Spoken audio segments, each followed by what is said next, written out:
नमस्कार, माय उपचार में आपका स्वागत है। मेरा नाम आकांक्षा मिश्रा है और मैं एक क्लिनिकल न्यूट्रिशनिस्ट हूँ। आज के टॉपिक में हम डिस्कस करेंगे कि कैसे अपने इम्यून सिस्टम को हमें स्ट्रॉन्ग बनाना है, रोग प्रतिरोधक क्षमता को और अच्छा कैसे करना है। जैसा कि हम सब देख रहे हैं कि कोरोना वायरस से बचने के लिए हम सभी अपने घरों में क्वारंटीन हैं, लेकिन अपने शरीर को और अच्छे तरीके से, इम्यून सिस्टम को और अच्छे तरीके से हम कैसे स्ट्रॉन्ग बना सकते हैं, वो आज हम जानेंगे इस सेशन में। उन भोज्य पदार्थों का इस्तेमाल करके जो कि आपके किचन में अवेलेबल है। घबराइए नहीं।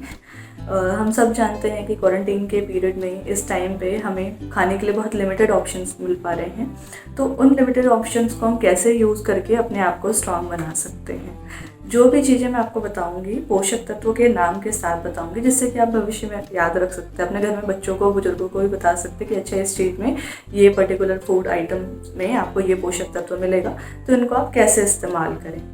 तो सबसे पहले जो आता है वो है विटामिन ए। विटामिन ए में क्या क्या चीज़ें आती हैं, जितने भी नारंगी या पीले फल होते हैं या सब्जियां होती हैं, उनमें विटामिन ए बहुत ही रिच मात्रा, बहुत ही पर्याप्त मात्रा में होता है। तो उनके लिए आप क्या कर सकते हैं, उनके लिए आप गाजर, कद्दू और जितने भी पीले फल हो गए या नारंगी फल है, जैसे कि पपीता, आम, खुबानी, चकोतरा, इन सब का आप अपने रोज़ के भोजन में इस्तेमाल कर सकते हैं। इसके बाद जो आता है वो है विटामिन ई। विटामिन ई के लिए हम क्या ले सकते हैं, इसके लिए हम बादाम और मूंगफली, पाइन नट्स, सूरजमुखी के बीज, इन सारी चीज़ों का हम इस्तेमाल कर सकते हैं। तो अपने दिन में लाइक सुबह जब आप सो के उठते हैं तो आप चाय के साथ थोड़े बादाम ले सकते हैं या मूंगफली ले सकते हैं। पाइन नट्स वगैरह को या चिया सीड्स को आप क्या कर सकते हैं, अपने सैलड के ऊपर स्प्रिंकल करके, छिड़क करके भी खा सकते हैं।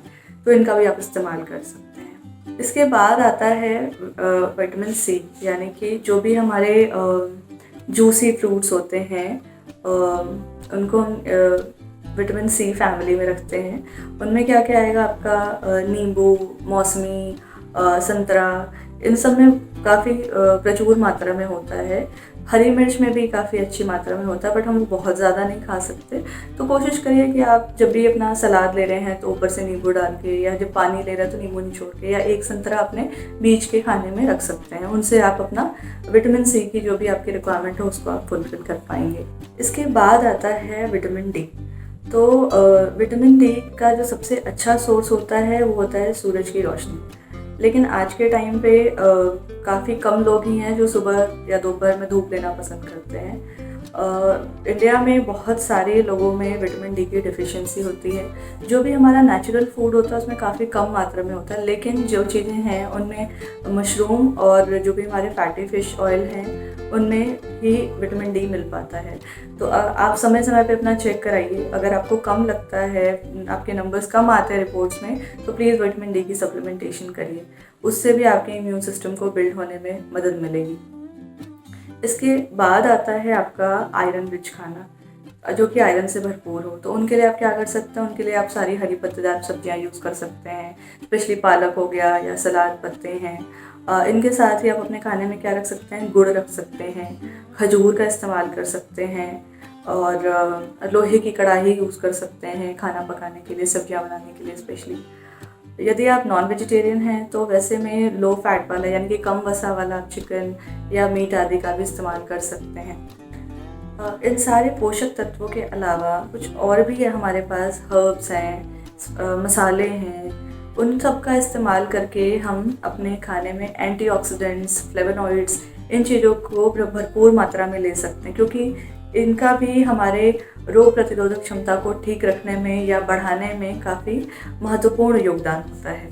तो इनके लिए हम क्या कर सकते हैं, सबसे पहला आता है हल्दी।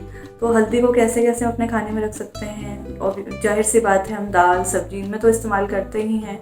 इनके अलावा हल्दी वाला दूध, जैसा कि हम हमेशा से देखते सुनते आए हैं, हमारे पुराने समय में भी लोग हल्दी को बहुत महत्व देते थे। तो जब भी आप दूध ले रहे हैं, कोशिश करिए कि उसमें आधा चम्मच के आसपास हल्दी मिला के इस्तेमाल करें। अगर आपको दूध सूट नहीं करता है तो वैसे केस में आप क्या कर सकते हैं, अपने चाय को हल्दी वाली चाय से रिप्लेस कर सकते हैं। तो हल्दी का आप एक पर्याप्त मात्रा में अपने खाने में आप उसको इस्तेमाल कर पाएंगे। हल्दी के अलावा जो अदर आपके दूसरे जो मसाले हैं, जैसे आपका लौंग है, दालचीनी है, आपका इलायची हो गया या अदरक है, इनको भी हम अपने खाने में इस्तेमाल कर सकते हैं। इनमें भी फ्लेवोनॉइड्स जो हैं वो हमारे इम्यून सिस्टम को स्ट्रॉन्ग रखने में मदद करते हैं। तो इनको कैसे कर सकते हैं आप इनको अपने सब्जियों में या अपने चाय में या ग्रीन टी में ऐड करके आप इसका इस्तेमाल कर सकते हैं। इनके अलावा आप काले मिर्च, ऑरिगेनो, इनका भी इस्तेमाल कर सकते हैं अपने सैलेड ड्रेसिंग के लिए, या अगर आप कुछ भी खाना बना रहे हो उसके ऊपर से डालने के लिए। तो इनमें भी जो एंटीऑक्सीडेंट्स मौजूद होते हैं वो भी आपके लिए काफ़ी फ़ायदेमंद होते हैं। इनके साथ ही लहसुन का बहुत इम्पॉर्टेंट रोल है हमारे इम्यून सिस्टम के लिए, तो कोशिश करिए कि वो भी आपके खाने में हो। तो आप अगर क्रश करके सैलेड में डालना चाहते हैं अपने, या चटनी में डालना चाहते हैं, या तड़के में डालना चाहते हैं, तो उसका ज़रूर इस्तेमाल करिए, उसको अवॉइड मत करिए। इससे आपको मदद ही मिलेगी। इन सब खाद्य पदार्थों के अलावा हमें दिन में कम से कम 1 से 2 कप ग्रीन टी के लेने हैं, ज़रूरी समझ के लेने हैं। ग्रीन टी एंटीऑक्सीडेंट्स रिच होता है, जो कि इम्यून सिस्टम को बढ़ाने और रोगों से लड़ने के लिए हमें मजबूत बनाता है। तो इनको आप ज़रूरी समझ के लीजिए। अगर आप प्लेन ग्रीन टी नहीं पी पा रहे हैं, आपको टेस्ट पसंद नहीं आ रहा है, तो आप जो मैंने बाकी के आपको खाद्य पदार्थ बताए हैं, जैसे कि दालचीनी, लौंग, अदरक, या फिर कोई भी चीज़ जिन फ्लेवर को आप लेना चाहें, उनको आप कॉम्बिनेशन करके ग्रीन टी के साथ आसानी से ले सकते हैं। उनसे आप क्या हो पाएगा, 2 तरह के पोषक तत्वों को आप एक बार में ही ले पाएंगे, लेकिन ज़रूरी समझ के इनको अपने आहार में शामिल करना है। इनके बाद जो आता है वो आता है प्रोबायोटिक्स। प्रोबायोटिक्स क्या होते हैं, जो हमारे पेट में बैक्टीरियाज होते हैं, गट बैक्टीरिया जिनको हम कहते हैं, इनका क्या काम होता है? इनका काम होता है कि हमारे पेट को हेल्दी रखना, और पेट हेल्दी रहेगा तो हमारा पूरा शरीर हेल्दी रहेगा।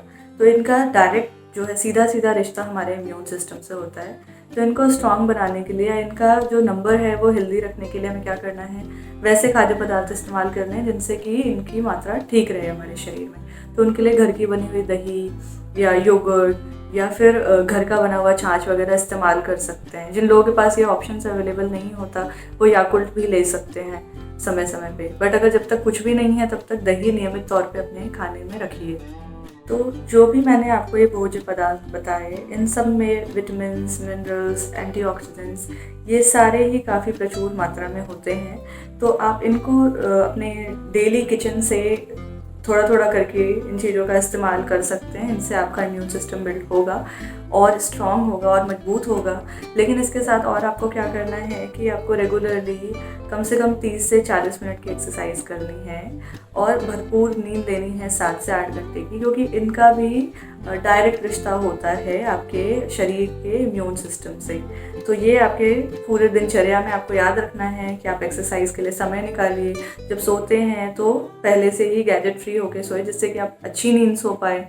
इन सब के साथ साथ आपको क्या करना है, आप जब भी बाहर से फ्रूट्स या वेजिटेबल्स लेके आते हैं या कोई भी पैकेट वाली चीज़ लाते हैं, उसको पहले अच्छे से विनेगर वाले पानी में या नमक वाले पानी में डुबा के रखिए, धुल के या पोंछ के। जब सूख जाए धूप में तो या बाहर ही, तो उसके बाद ही आप अपने फ्रिज में रखिए या शेल्फ में रखिए। हाथ समय समय पर धोते रहिए, सैनिटाइज़र का इस्तेमाल करिए जब भी ज़रूरत हो, बेवजह अपने फेस को मत टच करिए, और इन सब के साथ स्वस्थ रहिए। आशा करती हूँ कि जो भी जानकारी मैंने अभी आपसे शेयर की है, जो बांटी है, वो आपके लिए फ़ायदेमंद होगी। और अगर अभी तक आपने हमारा चैनल सब्सक्राइब नहीं किया है तो चैनल को सब्सक्राइब करिए, बेल आइकन दबाइए, जिससे कि आने वाले हर वीडियो की नोटिफिकेशन आपके पास जल्द से जल्द पहुँच पाए। और ऐसे ही हमारे वीडियोस को देखिए, लाइक करिए, अपने दोस्तों में शेयर करिए, कमेंट करिए अगर आपके पास कोई भी सवाल हो तो। धन्यवाद।